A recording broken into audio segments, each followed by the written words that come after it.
In the summer of 1071, on the plains of eastern Anatolia, beneath a sky the color of hammered bronze, an empire older than kingdoms, older than dynasties, older even than the Seljuk Turks who rode against it, prepared to fight for its life. The Byzantine Empire, the last breathing fragment of Rome, had survived for nearly 1,000 years after the Western Empire fell. But by the 11th century, Byzantium was tired, exhausted, split between factions, undermined by politics, and ruled by emperors who inherited more problems than they solved. And as the empire weakened, something new was rising in the east.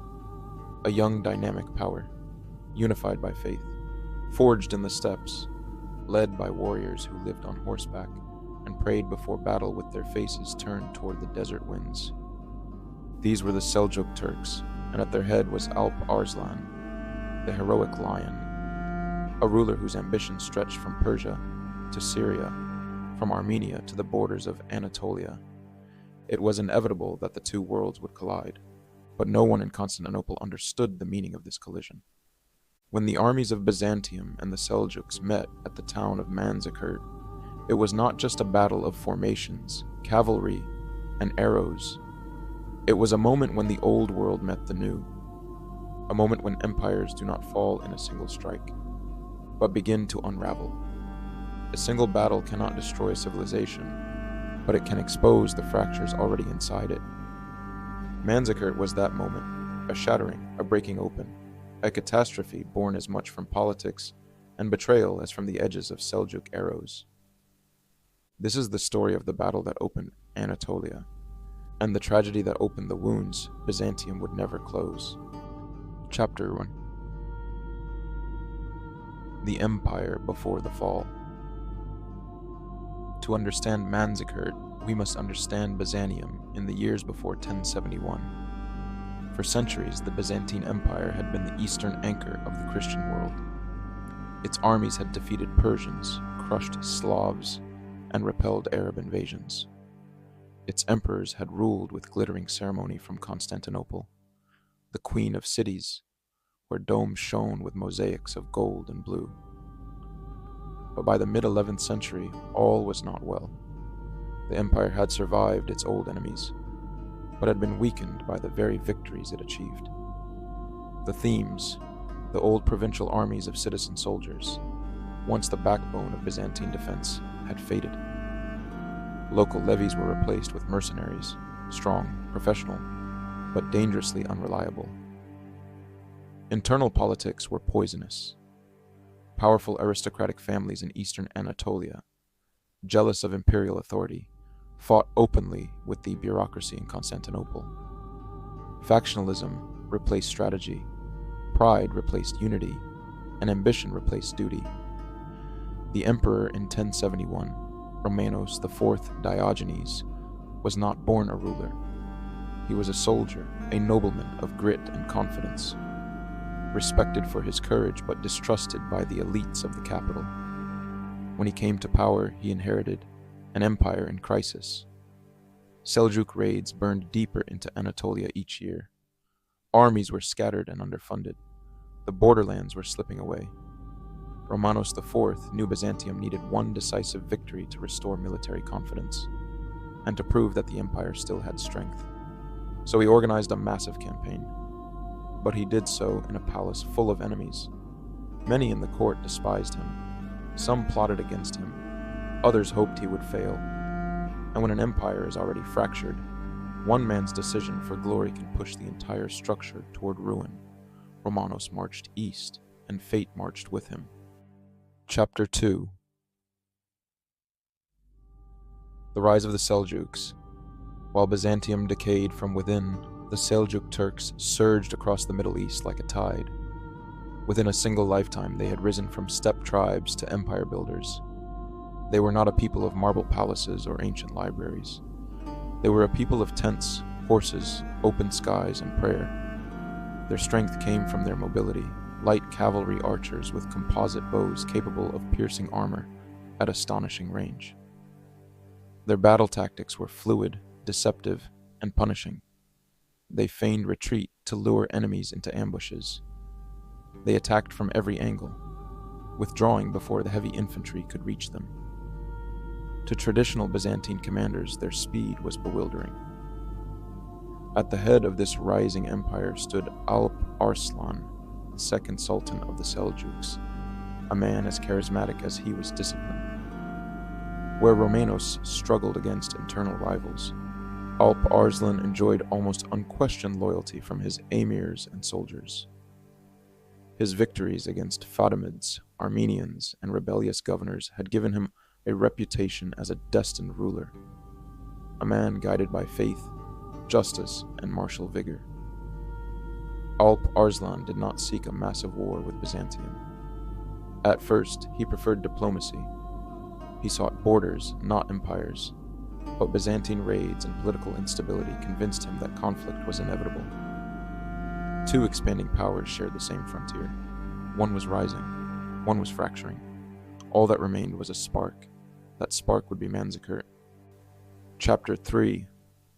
The Road to War. In 1071, Romanos IV assembled one of the largest and most diverse Byzantine armies in decades. Its numbers remained debated, between 40,000 and 60,000. But what mattered more than size was composition. It was a patchwork army: Byzantine regulars, Armenian infantry, Georgian auxiliaries, Frankish heavy cavalry, Pecheneg, and Oghuz, Turk mercenaries of Varangian guards, contingents from Eastern noble families. Some were loyal, some were paid, some were coerced, some were already thinking of betrayal. Romanos marched east with a confident belief that numbers would compensate for internal tensions. But the march was slow. Disagreements flared. Food supplies ran short. Worst of all, Romanos made a fateful decision. He split his already divided forces. Part of his army was sent north to capture the fortress of Kliat. Romanos kept the rest to seize Manzikert, a strategic fortress held by Seljuk garrisons. This fragmentation was catastrophic.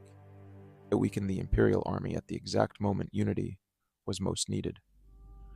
Meanwhile, Alp Arslan was far away, campaigning in Syria, but when he heard of the Byzantine invasion, he turned his army around and marched north with remarkable speed. Two great armies now converged on the plains near Lake Van, and the Byzantines did not realize how close the Seljuks were. The storm was not coming. It had already arrived. Chapter 4. The mistakes begin. Romanos IV entered Manzikert easily. The Seljuk garrison retreated. Victorious but cautious, the emperor sent out scouts to locate Alp Arslan's main force. But the scouts failed. Not because they were incompetent, but because the Seljuks deliberately avoided detection. They moved like shadows, advancing in thin lines, circling hills, vanishing into valleys. By the time Byzantine forces sighted Seljuk banners, the enemy was already close, far closer than Romanos expected. This was the first crisis. The second crisis came from within. General Andronikos Doukas, son of the powerful Doukas family, rivals to the emperor, distrusted Romanos and resented his authority. Their feud was political poison, and it seeped into every decision. Orders were questioned, advice was ignored, rumors spread, other mistakes compounded the disturbance. The Pecheneg and Oghuz mercenaries were unreliable. The Byzantines underestimated Seljuk mobility. Romanos continued to wait for reinforcements that never arrived. The emperor realized too late that this campaign was slipping out of his control. The Seljuk army was approaching, a cloud of dust on the horizon. Cavalry spread across the plain in arcs that seemed almost ceremonial. Alp Arslan did not rush into battle. He waited, observed, tested the Byzantines with skirmishes. A patient hunter watching a wounded animal limp forward, unaware of the trap closing around it. Chapter 5. First Contact. The first clashes near Manzikert were small but telling. Seljuk cavalry rode in wide circles, firing arrows from a distance, retreating before Byzantine heavy infantry could close ranks. The composite bow, made of sinew, wood, and horn, could shoot farther and faster than any weapon the Byzantines carried. Its arrows darkened the sky in waves. Romanos tried to force a decisive confrontation, but Alp Arslan refused. Each time the Byzantines advanced, the Seljuks withdrew. Each time they withdrew, the Byzantines followed. It was a dance, one the Seljuks had perfected over centuries. Byzantine morale began to fray. Some mercenaries deserted in the night. Others questioned Romanos' strategy. The emperor's authority, already fragile, weakened further. Worse still, the northern force Romanos had sent to Kliat was ambushed and scattered.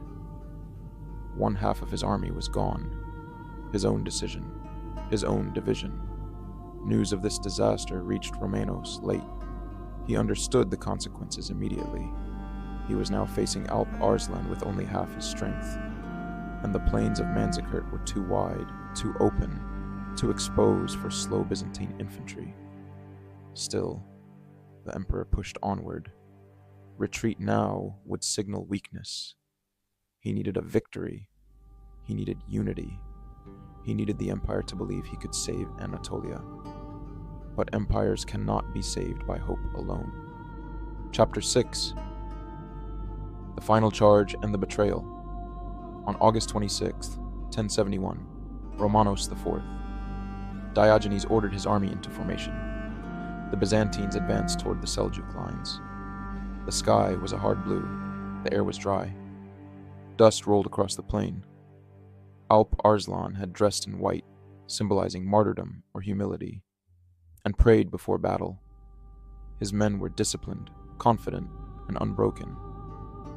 Romanos' forces spread across the field looked impressive but fragile. The emperor hoped to force Alp Arslan into a direct clash.